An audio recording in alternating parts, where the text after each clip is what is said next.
At narito na naman ang mainit na balita mula sa mundo ng politika. Malalim na kontrobersya ngayon ang kinakaharap ni Pangulong Kuting ng Norte Jr. matapos ang mga paratang ng katiwalian na nag-uugnay sa kanya sa mga isyong kinakasangkutan ng mga OFW. Ayon sa mga ulat, may mga irregularidad umano sa pamamahagi ng pondo para sa mga OFW na dapat sanay naglalayon na bigyan sila ng tulong sa gitna ng mga krisis na kanilang kinakaharap.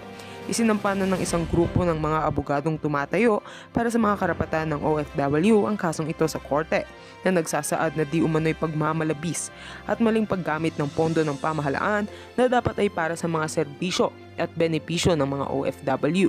Ang pondo na nagmumula sa iba't ibang buwis at donasyon ay sinasabing ginamit sa mga proyektong wala namang direktang pakinabang para sa mga manggagawang Pilipino sa ibang bansa. Bukod sa kasong kriminal na isinumite laban kay President Kuting ng Norte Jr., kasama rin sa nasasakdalang ilang matataas na opisyal ng gobyerno na di umano'y nakinabang sa mga nasabing proyekto. Isa sa mga binabanggit sa reklamo ay ang mga umano'y overpriced na proyekto na may kinalaman sa mga programang tulong sa OFW, kung saan hindi umano tumugma ang aktwal na halaga ng proyekto sa ginastos mula sa kaban ng bayan. Ayon sa pahayag ng mga abogadong nagsampa ng kaso, hindi lamang pera ang nakasalalay dito kundi ang kapakanan ng libu-libong mga OFW na umaasa sa tulong ng gobyerno. Maraming mga manggagawang Pilipino ang nahaharap sa iba't ibang uri ng abuso at problema sa ibang bansa at ang pondong ito ay sanay naging solusyon upang maibsan ang kanilang mga paghihirap. Samantala, mariin namang itinatanggi ni Pangulong Kuting ng Norte Jr. at ng kanyang administrasyon ng mga aligasyong ito. Ayon sa palasyo, walang katotohanan ng mga paratang at sinisiguro nilang may sapat na ebidensya upang patunayan ang kanilang kawalan ng sala. Ipinahayag din ng Pangulo na handa siyang harapin ang anumang legal na proseso upang linisin ang kanyang pangalan. Patuloy nating babantayan ang mga susunod na kaganapan sa kontrobersyang ito. Ano ang magiging epekto nito sa imahe ng presidente? At heto nga ang mga balitang ating pagkakatutukan. At kung bago ka pa lamang sa aking channel, ay huwag kakalimutang mag-like, share and subscribe para updated ka sa aming mga bagong balita dito sa Tatak Pinas.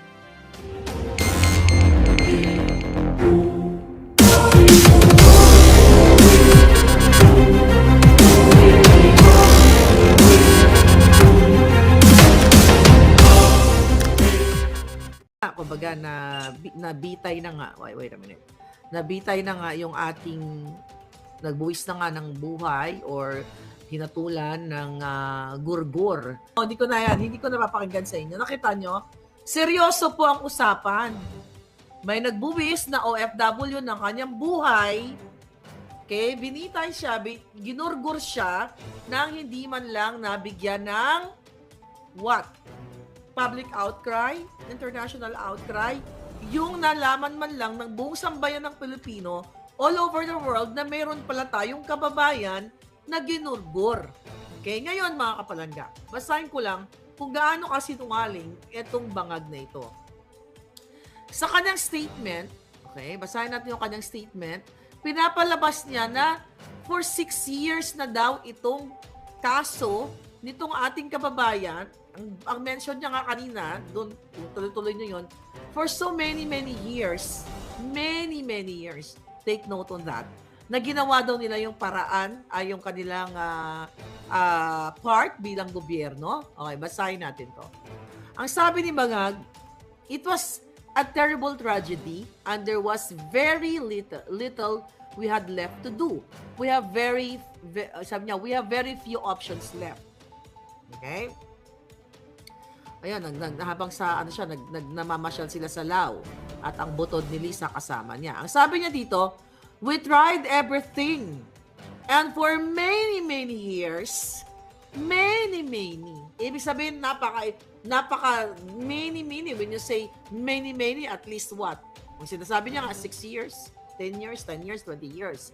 Okay, tuloy natin ang kasinungalingan ni Bangag. We tried everything and for many years, the Saudi government really tried to look and to be sure that the judgment of hanging was actually deserved. Yun ang sinabi niya kanina. Tapos tama pa siya, di ba? May isang presidenteng, well, what do you expect? Bangag nga eh. So walang empathy, walang pakiramdam sa pamilya o sa taong nag-ginurgur. Okay? Sabi niya dito, mga kababayan, My God, patawa-tapa. This has been going for many years. Sabi niya, I remember 5 to 6 years na ito. Ipa-fact check natin siya ngayon na sinungaling ang Jutang Ginemis na bangag na ito. Okay? Sabi niya, I remember 5 to 6 years na ito. Anong ibig sabihin yan? Ano ang gustong iparating sa inyo niyan? Panahon ni Duterte. Kumbaga, indirectly, naos for so many years, it just so happened na siya na yung presidente, pero panahon pa ito ni Duterte, kaya na bitay itong ating kawawang kababayan. O, di ba? I-analyze natin ang kanyang mga kasinungalingan. Sabi niya dito, and as I said, I guess Saudi tried to exhaust all possibilities. So did we. O ginawa na raw ang paraan ng Saudi government at sila din daw. Mamaya, isa-isay natin kung bakit sinungaling ito at hindi ginawa ng gobyernong ito at ng media na supposedly kampin ang taong bayan, kung bakit walang alam ang mamamayang Pilipino. Wala man lang mga vigil, sabi ko walang public, walang international outcry kumpara nung si Sara Balabagan, ang kaibigan natin na na-interview natin, nung siya ay nagurgur niya ang kanyang amo dahil siya, you know the story, nagawan pa ng pelikula yan. Grabe po ang international outcry o public outcry doon. Ang dami, iba't ibang mga lahi na nananawagan na palayain si Sara. Diba? Na wag na siya ay inosente, ipinagtanggol lang niya yung kanyang sarili, ganyan ang issue noon eh. Oh, sabi pa ni Bangag, our thoughts and prayers with them, sorry, sinunod ko ngayon. Our thoughts and prayers are with them. And sabi niya, there is nothing one can do to make it a whole, but we will do our best. Ano pa sabi niya? Sinabi pa ba siya dito? Okay, mga kababayan. So, tinignan ko sa Washington Post, by Associated Press, October 8, 2024. Ito ang report. Sabi ng Associated Press, in Manila, Philippines, Saudi Arabia was put to death, a Filipino citizen convicted of murder despite years of effort by the Philippines. Actually, ito mga to, kumukuha lang to ng statement dyan sa mga, copy-paste lang yan sila coming from our local media. Okay? To prevent execution, including a presidential appeal. Official said, yun sinabi ng mga bangag. Sabi dito mga kababayan, Philippine President Bangag Jr. and other officials did not provide details, including the identity of the Filipino and the nature of the case, citing family requests for privacy. Napaka-questionable nito na hindi nagbigay ng detalye. So parang nawala na lang, nagurgur na lang ang ating kawawang OFW na hindi natin nakilala kung sino siya. Anong pagkatao niya? Mabuting tao ba siya? Ano siya sa pamilya niya?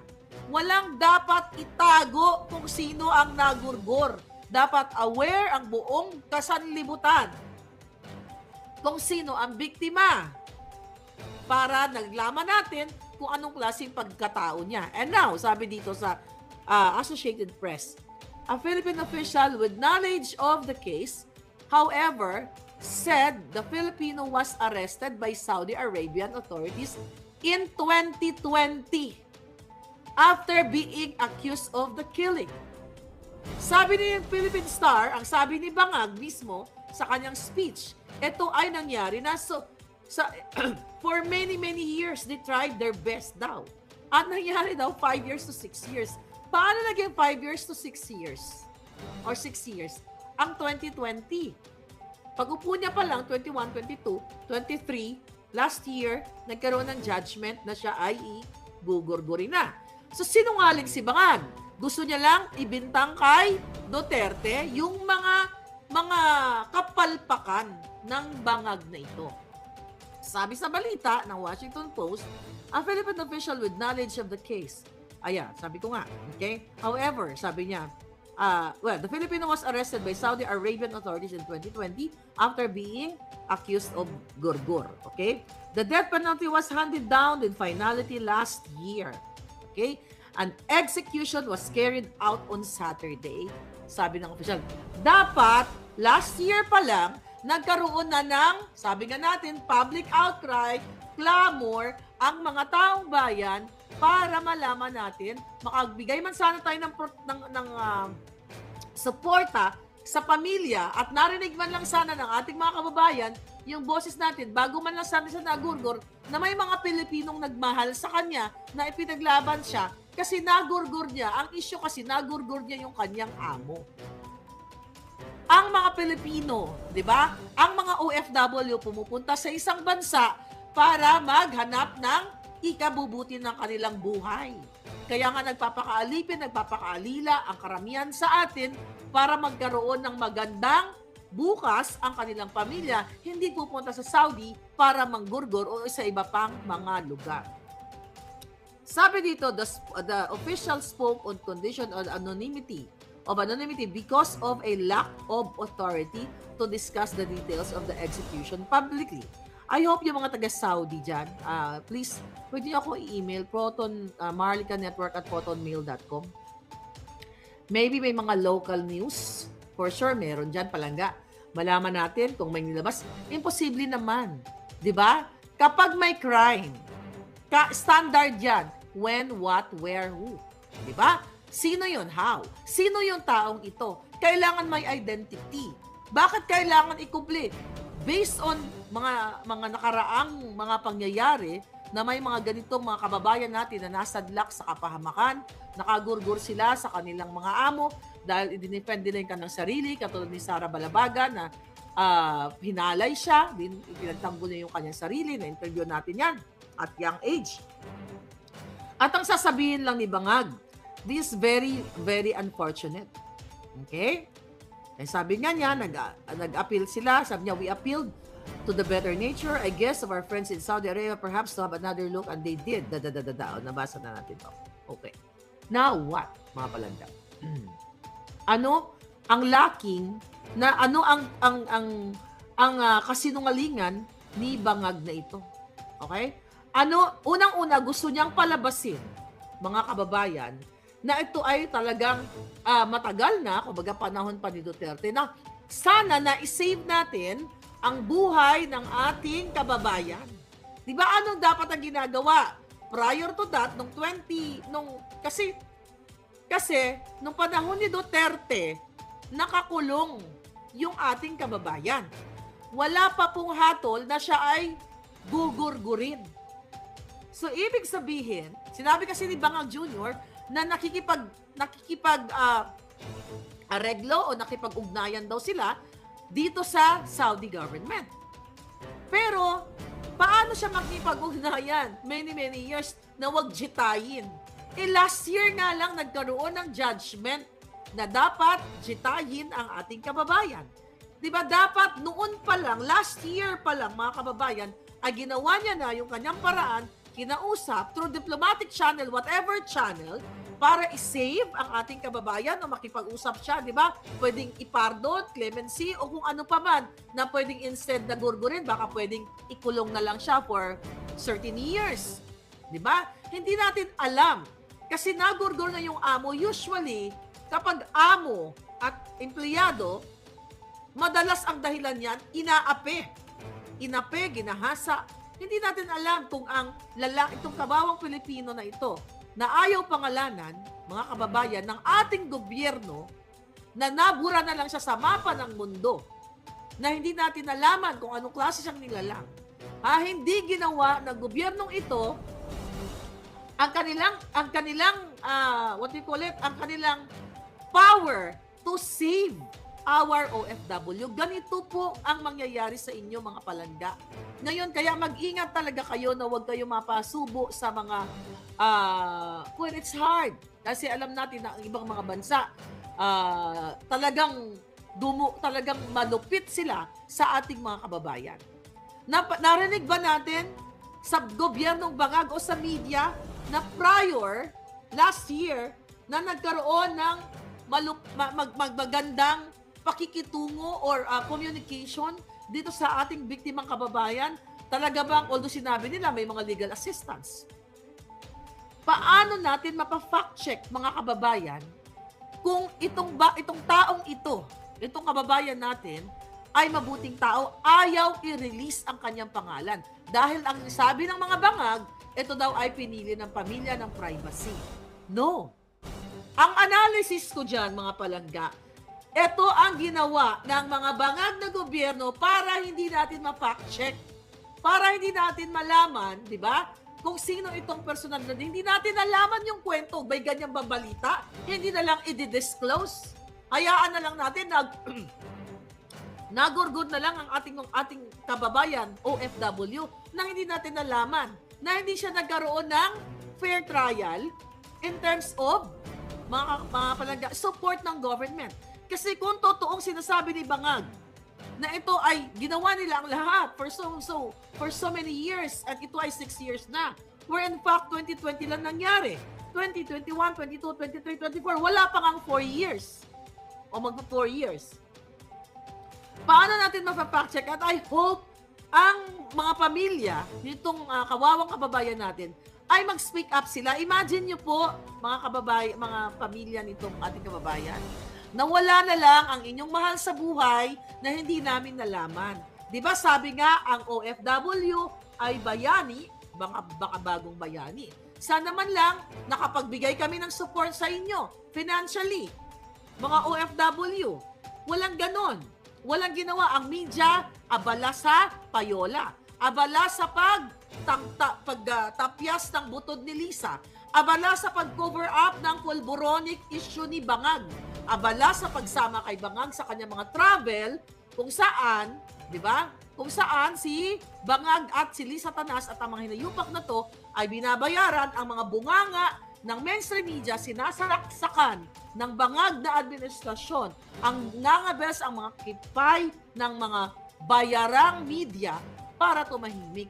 Sabi ko nga, hindi nagkaroon ng public outcry or international outcry na kung saan nalaman sana natin, nag-vigil sana tayo, nagdasal tayo, baka sakali nakatulong ang ating mga OFW from all over the world, Hong Kong, Japan, Saudi, di ba, magsindi man lang tayo ng kadila or panawagan para ipakita natin ang demand natin sa Saudi government na bigyan ng fair trial ang ating kababayan or for humanitarian reason or for whatsoever reasons na baka naman hindi na pwedeng, baka naman wag nang bitayin o yung mga Catholic Church o yung iba't ibang mga sektor ng relihiyon.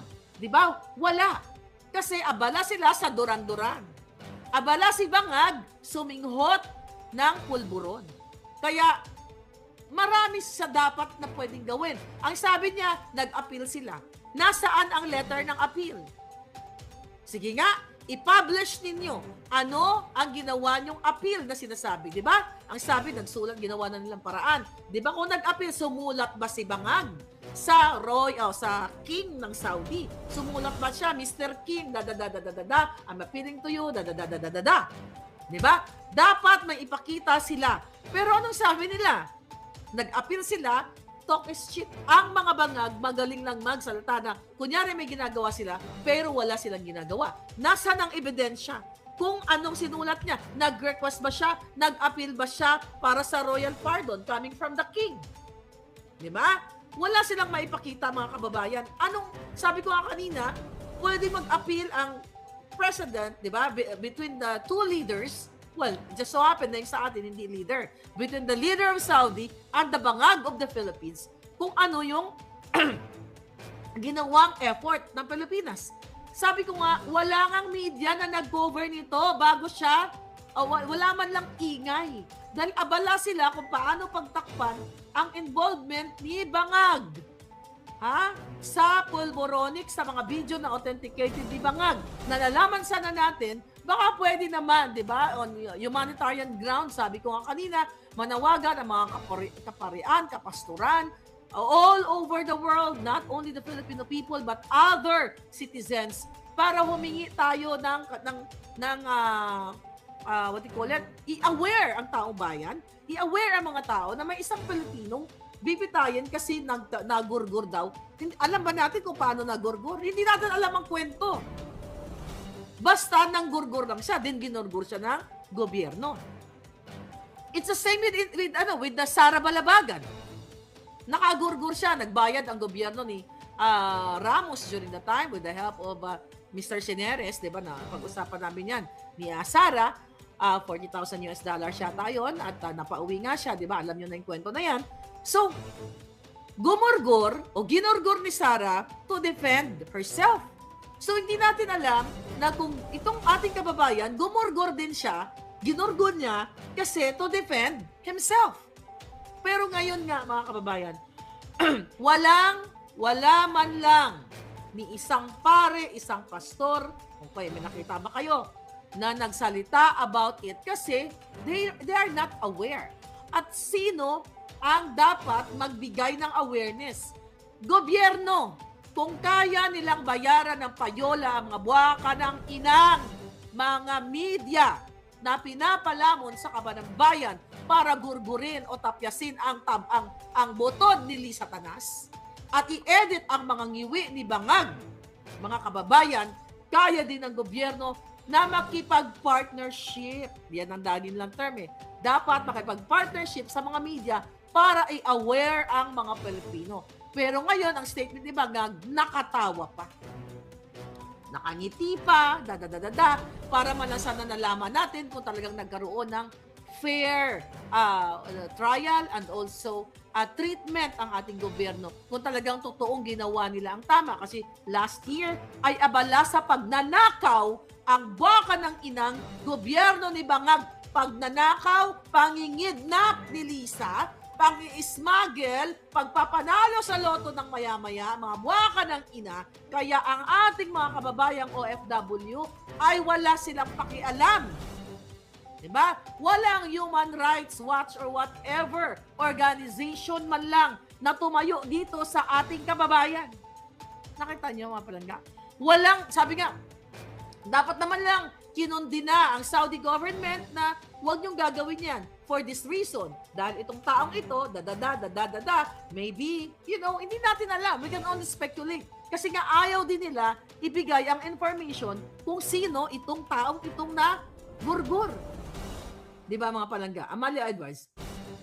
Ngayon, sorry, hindi man lang ibinigay, di ba? Hindi man lang binigay sa atin. Kaya nga I hope kung may nakakilala sa inyo, kapitbahay nyo ito, kababayan nyo ito, or kayo mismo na pamilya, kung ano man ang inutos sa inyo ng gobyerno na wag nang magsalita, maawa kayo dun sa kamag-anak ninyong ginorgor.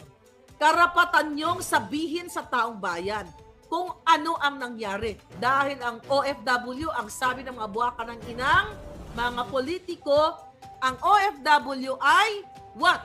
Bagong bayani. Di ba? Ngayon, mga palangga, paano natin ngayon malalaman? Wala eh. Meron bang crime na mag-uulat ka, hindi mo sinabi yung pangalan? Saan nangyari? Well, sa Saudi. Anak ng Saudi. Which part? Sa barangay, di ba? Wala talaga. Kasi mga kababayan, ang gustong i-paint ng bangag na ito ay kasalanan ng nakaraang nakaraang administrasyon. Kaya wala talaga tayong patutunguhan, palangga. Kapag itong itong mga bangag na ito ay ipagpapatuloy yung ganitong klaseng style, di ba? Ano oras na dyan?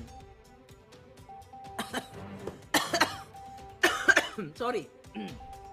Sorry mga palangga. Okay?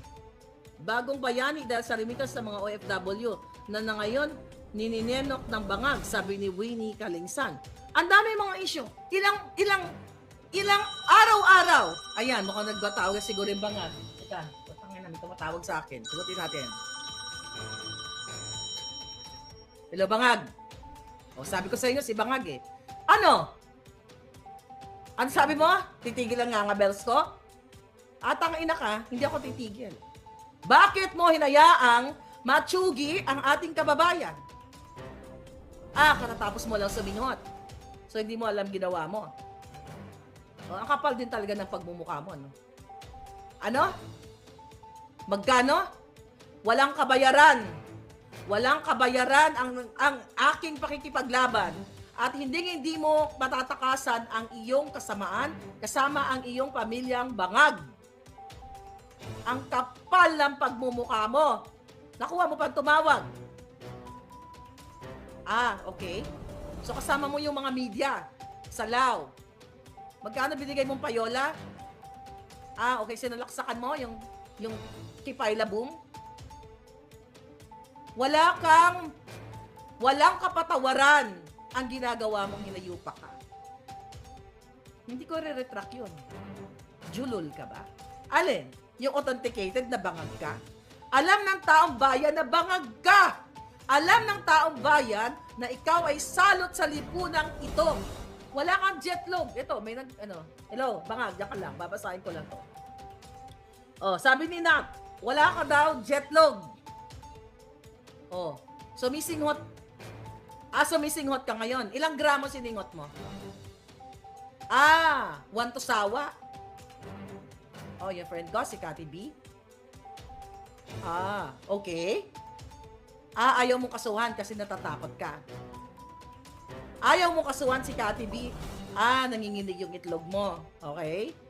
Talagang manginig ka doon. Dahil si Cathy B, hindi ka uurungan nun. Hindi kayo uurungan nun dahil kakampi na taong bayan. Magkano? Sasaksak namin yan sa ngangabels nyo lahat.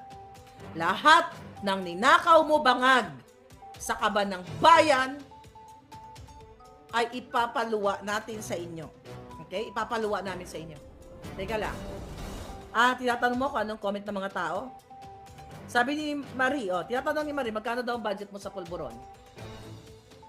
Okay. Up to sawa? Up to sawa, kapal talaga ng mukha mo, ano? Okay. Natanong ni Bangag kung ano pa daw mga message nyo. Ipatuloy ka daw. Tuloy ka ba? Hindi. Kaya no wonder. Okay? Makapal din talaga ng mukha mo. Ang kapal na mukha mo na hinayaan mong mategi ang kababayan ko diyan sa Saudi. Wala kayong pakialam. Dahil gusto nyong hawakan ang buong Pilipinas. At wala kayong pakialam dahil hawak nyo na ang buong what? NBI? PNP? Alam naman namin yon. Alam namin, okay, kung gaano kayo kasama. Pero hindi kayo magtatagal. At ikaw, buwisit ka, na Bangag, nagbablog ako, patawag-tawag ka pa. Tika. Patawag-tawag ka pa. Si Liz Satanas? Hindi niya ako kayang bayaran. Dahil hindi ako tatanggap. Hindi ako tatanggap galing sa kaba ng bayan. Ipapalunok ko lahat sa inyo yan. Sabi ko sa'yo, wag mo akong tinatawag-tawagan kapag nagbablog ako. Pero sige, pagbibigyan ka ng time.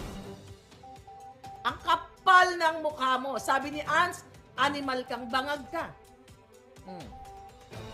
Sabi ni Casey, jutang ginina mo daw. Baka nang ginimis ka daw. Okay?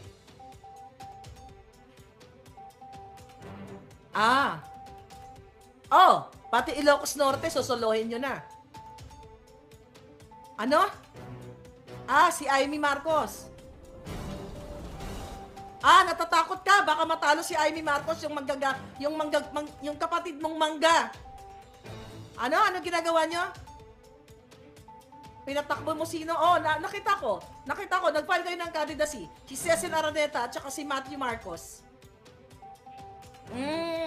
Natatakot si Manang Amy mong manggagamit. Na kapag siya ay natalo, okay, babalik siya sa Ilocos at hahawakan niya ang Kapitolyo.